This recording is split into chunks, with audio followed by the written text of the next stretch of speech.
magdidilig tayo ng kamatis at pitsay. Tara, samahan nyo ako. Yan mga my love, malaki na. Ito yung una kong tanim. Tapos, dito may namatay. Lahat ng may namatay doon sa una kong tanim, pinapalitan ko kaya maliit pa yan. Yan, mataba na siya oh. Pagugustuhan natin sa tubig kasi maraming tubig yung ating balon. Na-bless tayo, binigyan tayo ng malinaw at maraming tubig ng kalikasan kasi lahat ng iyan hindi natin pag-aari.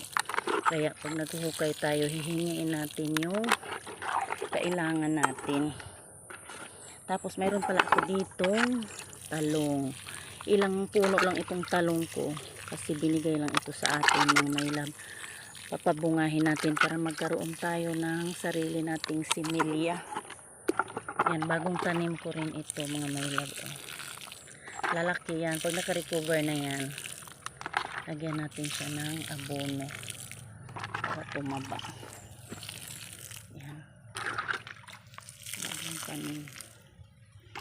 Tapos, kukuha tayo uli ng tubig kasi ubos na yung tubig natin. Yun ang ating balon.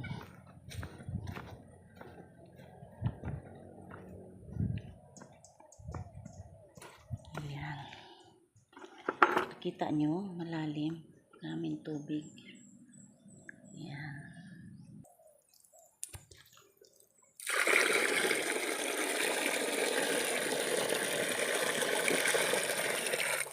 Meron na tayong tubig puno. Tayo doon sa may pitsay.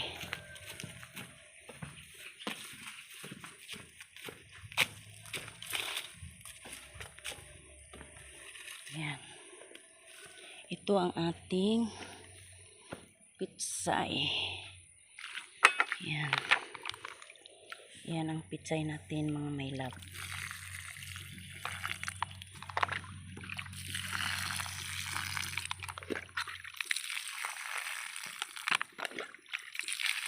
One week lang yan. Malalaki na yan mga my love.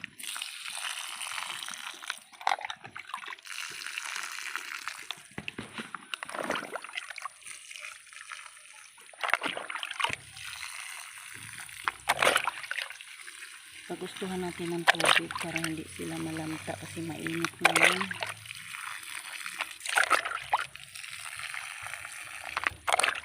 Malaki na siya.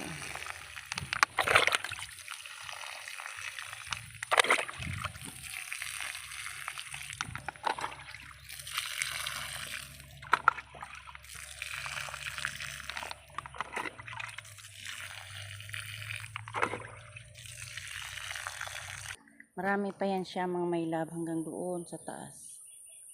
Ayan. Lahat yan didiligan natin. Ngayon lang, salamat sa panonood. Bye bye.